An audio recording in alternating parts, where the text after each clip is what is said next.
जय श्री राम। गोस्वामी तुलसीदास जी की संक्षिप्त जीवनी। दिवस 1। प्रयाग के पास चित्रकूट जिले में राजापुरा नामक एक ग्राम है। वहाँ आत्माराम दुबे नाम के एक प्रतिष्ठित सरयू पारण ब्राह्मण रहते थे। उनकी धर्मपत्नी का नाम हुलसी था।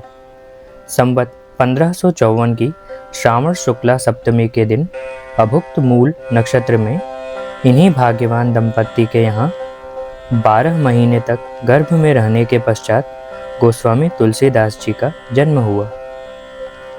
जन्मते समय बालक तुलसीदास रोए नहीं, किंतु उनके मुख से राम का शब्द निकला। उनके मुख में 32 दांत मौजूद थे। उनका डिलडौल 5 वर्ष के बालक का सा था। इस प्रकार के अद्भुत बालक को देखकर पिता अमंगल की शंका से भयभीत हो गए और उसके संबंध में कई प्रकार की कल्पनाएं करने लगे। माता हुलसी को यह देखकर बड़ी चिंता हुई।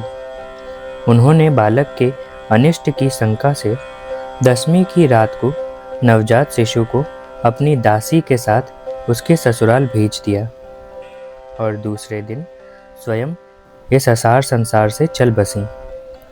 दासी ने, जिसका नाम चुनिया था, बड़े प्रेम से बालक का पालन पोषण किया। जब तुलसीदास लगभग 5.5 वर्ष के हुए, चुनिया का भी देहांत हो गया। अब तो बालक अनाथ हो गया। वह द्वार द्वार भटकने लगा।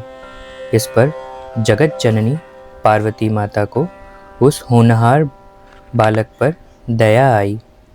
वे ब्राह्मणी का वेश धारण कर प्रतिदिन उसके पास जाती और उसे अपने हाथों भोजन करा जाती। इधर भगवान शंकर जी की प्रेरणा से राम शैल पर रहने वाले श्री अनंतानंद जी के प्रिय शिष्य श्री नरहरियानंद जी ने इस बालक को ढूंढ निकाला और उसका नाम राम बोला रखा। उसे वे अयोध्या ले गए और वहाँ संवत 1561 माघ शुक्ला पंचमी शुक्रवार को उसका यज्ञोपवीत संस्कार कराया।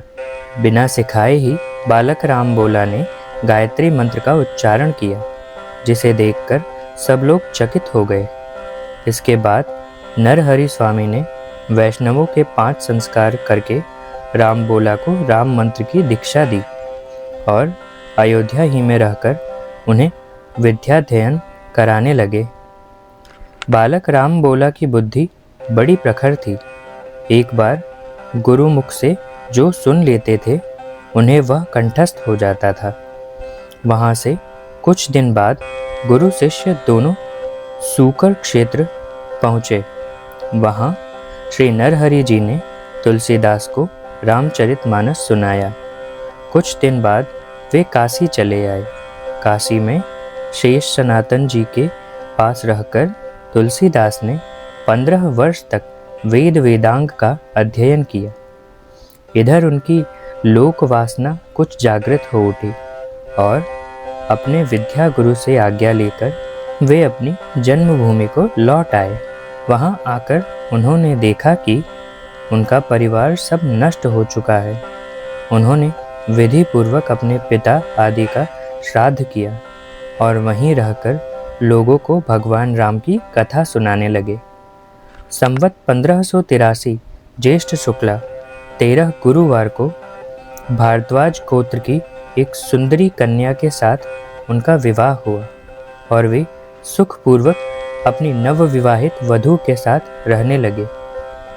एक बार उनकी स्त्री भाई के साथ अपने मायके चली गई। पीछे पीछे तुलसीदास जी भी वहां जा पहुँचे।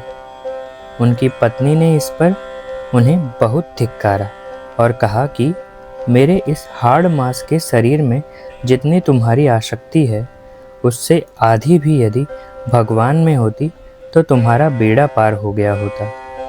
तुलसीदास जी को ये सब लग गए। वे एक क्षण भी नहीं रुके, तुरंत वहाँ से चल दिए। वहाँ से चलकर तुलसीदास जी प्रयाग आए।